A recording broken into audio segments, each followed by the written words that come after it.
Okay, I'm here in my office at BYU. It's completely deserted. There's a little bit of the quad for your pleasure. I'm not going to show you my super messy office.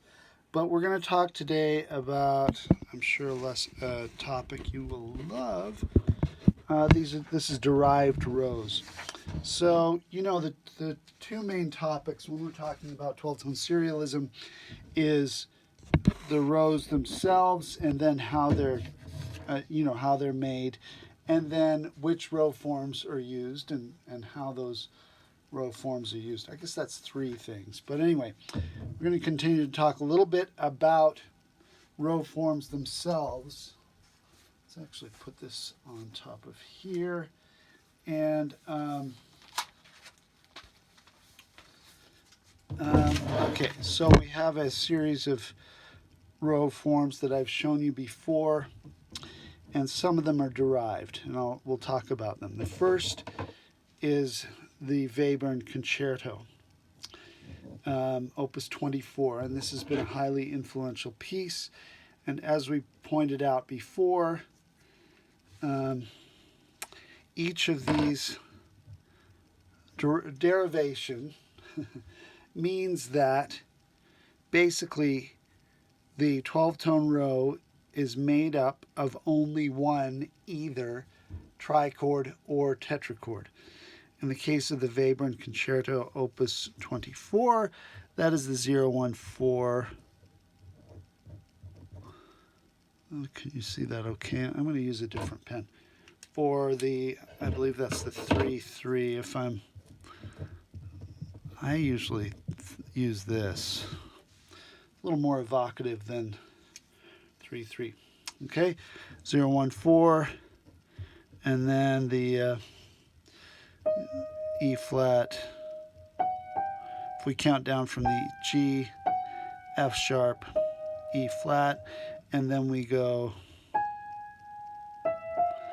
0-1-4, and then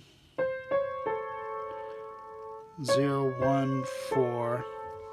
So, in other words, deriving a row means that either the 4 trichords or the 3 tetrachords are from the same set class. That doesn't dictate the order within those trichords or tetrachords. Now, the cool thing about this is almost like a demonstration of the 4 permutations. We've got, and then let's see, what do we have here? Yeah, so this could be if we call this the prime, this could be the retrograde inversion. So instead of going down a semitone and up a major third, we go up a major third, down a minor second. It's backwards and upside down. Then this is the retrograde of that. Down a major third, up a minor second, down a major third, up a minor. So that's an R. And then this is the inversion. Up a minor second, down a major third, instead of down a minor second, up a major third. Isn't that cool? So he's embodying the 4 permutations: prime, inversion, retrograde, inversion, in the row itself. Now, I would like you to pause here from my video. I want you to go down below this video and click on, I'll make it the first one. It's Glenn Gould talking about this piece in an inimitable way. And one thing you'll notice is that he doesn't use notes. He had an prodigious musical memory. You'll notice that he plays excerpts from the piece on the piano without any score. Once he looked at a score, he had a photographic memory for scores. So he never performed with music, even when he was accompanying singers, even when he was accompanying soloists who themselves were using music, he would not use music. It was very unusual for accompanists or collaborative pianists. Anyway, and just a portion, I'll tell you on the little note underneath which part of the video to listen to. Okay, pause and follow that. Okay, presumably you've watched that portion of the video, and I just wanted to point out a few things about the concerto that are kind of interesting, and Dr. Hicks included an excerpt in the packet. The thing that's interesting about this first movement is it's like he has all these different tempos. You'll notice he starts out with 16th notes, then 8th notes, then triplet, well actually then triplet eighth notes, then triplet quarter notes, and this continues throughout. Each entry, and usually they're in 3-note groups, has its somewhat its own rhythmic paradigm. So it almost feels like there are a number of different tempos happening simultaneously, like jump cutting between different stories that are happening at the same time in a film, but they kind of overlap, or like different planets in different orbits. Very interesting and fun. The other thing you'll notice, this piece in general, very pointillistic. So it's a very different, we've talked about this before, but a very different paradigm for musical texture that I think the word pointillism is the only word that fits. It's not monophonic, it's not polyphonic, it's not homophonic, it's not even heterophonic. It's really pointillism. Pointillism where the little units are made up of 3 notes usually. The other thing you'll notice is, okay, this is the part that we're talking about, is this is derived from the 0-1-4 trichord, which we called the atonal trichord. Well, this first movement, I could be wrong, but I think every single 3-note unit is from this trichord, this set class. So it's very restricted pitch materials. The other thing that's cool, and we don't have time to get into this, is this is a piece that has a type of what we would call invariance. And music theorists specializing in 12-tone music love to talk about invariance. And this is something that crops up a lot in Webern's music. The invariance in this piece is that not just the 0-1-4 trichord, but specific transpositions of this trichord crop up over and over again, even though they're from different row forms and different parts of the row form. And there are technical mathematical ways that this works that we won't go into. We will talk about dyadic invariance when we get to the next lecture. I'm sure you'll love that. I think it's kind of fun. It's a little bit tricky to talk about, but it's a little bit it's interesting. But in this case, we're talking about trichordal invariance. In other words, the same transposition of the 0-1-4 occurs in different row forms at different points in these row forms. And I'm just going to mention that. We're not going to go into it in detail. The other thing that's kind of interesting is that when we get into the second and third movement, let's see here, rhythmically, completely opposite paradigm. He starts to use very restricted rhythmic materials. It's pretty much only quarter notes. So a different kind of pointillism that suggests, well, it reminds one of certain works of abstract art that are repetitive and rhythmic from the same period. And the third movement, well, maybe we won't go into that one. Okay, so that's the concerto. Let's look at a couple of other examples here. Let's look at the Schoenberg Suite, Opus 29. Now, I'm going to refer you to another video of the suite, the next one on the list underneath this video. And I want you to click on that, and I want you to listen to, well, a couple of minutes of it just to get a feel for the sound of this. So do that right now. I'll give instructions as to how much to listen to. Okay, go ahead. Okay, we're back. So let's look at this again. This, of course, contains the same set class. Where's my nice pen? There it is. Same set class here in the Schoenberg suite, 014. I haven't looked at this one to see if there's a relationship in terms of the order. But the main point here is a derived row just simply has the same set class for each of the 4 trichords or the 3 tetrachords, but the order within those trichords or tetrachords doesn't matter. It's still derived no matter how. We could mix these up and it would still be a derived row. And okay, so another example. Now you'll notice in the Schoenberg piece, Schoenberg was such a different composer from Webern.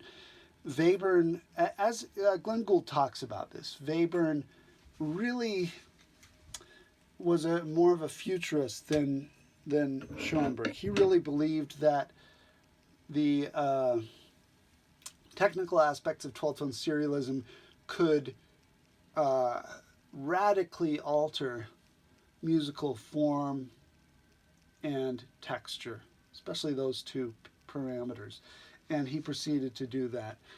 Schoenberg, on the other hand, was interested in perpetuating the form and texture that music had taken for quite a while before him, and was kind of conservative in that way. But also, Schoenberg's music is much more sort of effusive and improvisatory, and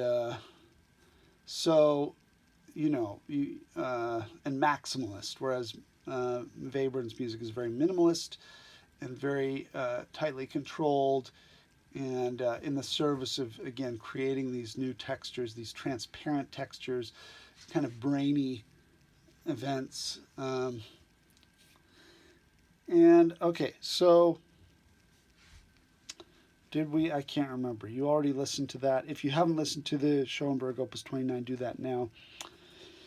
Okay, and now let's go to this one here, the Webern String Quartet, Opus 28. I'm going to refer you to a video of that one, so please go listen to a couple of minutes of that. These are quick excerpts, and to get an idea of how this one sounds. Okay, go ahead and listen. Okay, we're back. Now this one's fun. This is my only example of a row that's derived from a tetrachord rather than a trichord. These are by far more unusual and more difficult. In this case, what is the set class for each of these 3 tetrachords? Well, it's very simple. It's the 0, 1, 2, 3, which I think is 4, 1. And it's just a chromatic tetrachord. Here, here, here. I feel like Aladdin.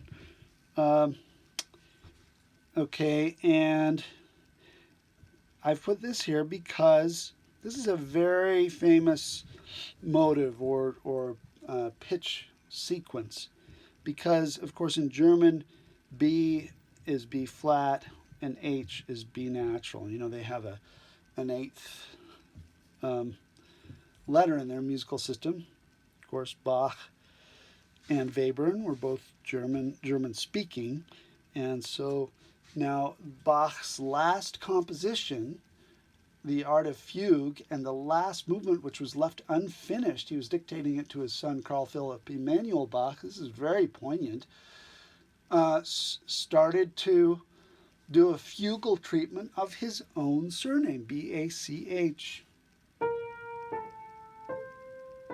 which is, of course, very chromatic. Well, that little motive became an obsession for composers following Bach. Almost every, well, at least almost every 19th century and 20th century composer has dabbled with this motive. But in this case, Webern's taken that and then he's created a 12-tone row out of it. Again, I haven't looked to see if there's a... Well, Okay, this appears to be the retrograde of that. So let's say, again, I haven't examined this. P, R, oh, retrograde inversion. Up. No, that goes up. Okay, so that's retrograde. Up, down a minor third, up a minor second. So that's retrograde. And then what's this? Is this anything? Boom, boom, boom, boom. That's just a transposition. Down a minor second, up a minor third, down a minor second. So this would be like a P. Again, this is not official. Okay, that's down a major third, so it's up a minor sixth, which is 8. So that's almost a P8. Anyway, we won't worry too much about this. But, okay, so this shows us at least 3 examples of derived rows. Now you may say, well, what about these other ones? For instance, well, certainly this row here, these two are transpositions of the same set class, the 2 hexachords, and these two are transpositions of the same set class. And you know what?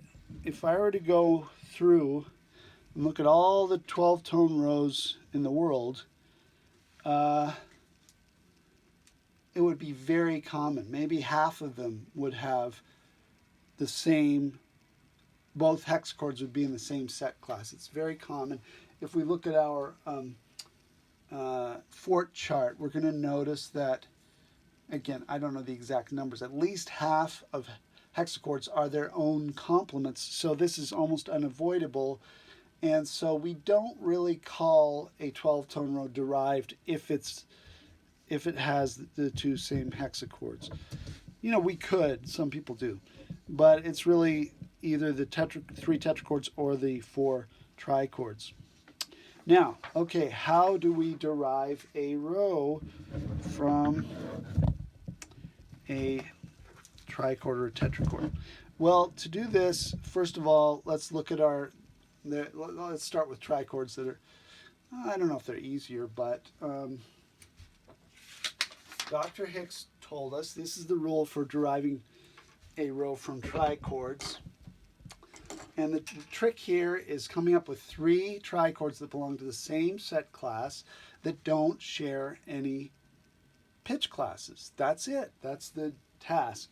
Now, you could do this, for the most part, I know there are mathematical ways to do this, but you could also just do it in an ad hoc fashion. So the rule that Dr. Hicks gave regarding trichords is that you can use any trichord. Here, let's look at our fort chart. We can use any trichord except this one here. So let's just cross that out. So it is possible to build a 12-tone row wherein all 4 trichords are from the same set class. Anything other than this. Well, let's choose randomly. This is literally random. I don't know. Okay, so now let's try deriving a row using trichords. Now, okay, so Dr. Hicks said no 036. Any other trichord can be used. Now this is going to be kind of tricky. I know there are mathematical ways to do this, but let's do it in an ad hoc way. Now the easiest one, of course, to use is the 0, 1, 2 because we could divide, let's say the octave. Let's go from C to C into 0, 1, 2, 0, 1, 2, 0, 1, 2, 0, 1, 2. That gives us 3 0, 1, 2s. Oh, that's easy. We could also do it with, let's say, the 0, 2, 4. That's pretty easy. 0, 2, 4, 0, 2, 4, 0, 2, 4, 0, 2, 4. And then we've covered all 12 pitch classes. We could make it work with harder ones. How about the 0, 1, 6? I don't know. I don't know if I can do this. So you're just going to have to see what happens. 0, 1, 6. let's see, 0, 1, 6. Let's see, 0, 1, 6. Well, it's not going to work. Okay, 0, 1, 6. 0, 1, 6. No, 0, 1, 6.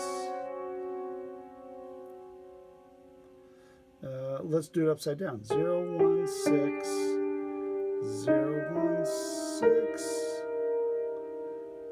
No, it's gonna. This one's a little trickier. 0, 1, 6. 0, 1, 6. Okay, that leaves us with these. Can I do it? 0, 1, 6. Oh, nope. Anyway, okay, 0, 1, 6 can be done. I just haven't figured out a way to do it. You just keep, but as you can see, using the keyboard is really helpful. Let's try maybe one more. How about the 0, 4, 8? I'm doing this because this one's going to be easy. 0, 4, 8, which is our augmented triad. This is super easy because this one's the next one. 3, 4. There, that gives us all 4 augmented triads that are possible, and the 4 of them form the entire chromatic. Now, okay, so in other words, there's some, especially the inversionally symmetrical ones, are easy to make 12-tone rows out of. The other ones are very doable, but they're not quite as easy. Now, let's look at the tetrachords. How do we make a 12-tone row out of 3 tetrachords? 3 times 4 is 12, of course. And Dr. Hicks's rule is you cannot use a tetrachord that contains any interval class 4, which is, of course, our major third. And I've gone in and circled the you know, where we have a 0 on that 4th position in the vector. And then I've marked off which ones are possible. So let's choose something that's kind of fun. Well, 0, 1, 6, 7. That's a fun one. I like that one. 0, 1, 6, 7. That's one we saw a lot in Webern's music. Okay, again, this is the way I would do it. I would use a keyboard or a keyboard diagram. And let's move this up just a little bit. Point this down. 0, 1, 6, 7. And I'm just going to go up. 0, 1, 6, 7. 0, 1, 6, 7. That one works perfectly. Okay. 6, 7, 0, 1. Yeah. You know, the other thing is, I just realized this. There's something called the common tone theorem. And this is basically which says that the vector predicts how many common tones will be in 2 transpositions of the same set class based on the interval in this. So if there's no 0, if there's a 0 in the 4th position, that means if I transpose a set class by that interval, by a 4 semitones up or down, I will have no common tones. That's what we want. We want no common tones. So let's just actually test this randomly. Let's choose another one of these. We did 0, 1, 6, 7. Let's do the next one. 0, 2, 3, 5. 0, 2, 3, 5. Done. Now let's go up a major third. 0, 2, 3, 5. Sure enough, that has no common tones. And then let's go up,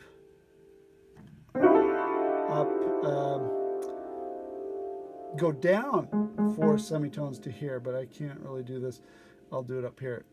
0, 0, 2, 3, 5. And sure enough, it works. I think it might work with all these. You transpose them by a major third and a minor 6th. You know, go up, boom, boom, boom. And you're going to end up with, because there are no, for all of these, there are no 4s in the vector. Okay, So that's how to make I'm choosing the pitch classes in each tetrachord or trichord of the row. Then you can order them however you want. Once you've selected, okay, this tetrachord is going to have these 4 pitch classes and this one, then you can reorder them to suit you, however, whatever your paradigm is, if you want to make it really consistent. So, you know, like I did and then I go, and then I could just do that, or I could do, and then I could do a different one here, etc. It just depends on what you want to do. So that's a little bit about derived rows, one of the sort of classic ways of creating a 12-tone row that certainly Webern enjoyed, and some later composers who we won't get a chance to talk about. Okay, we'll talk to you later. Bye.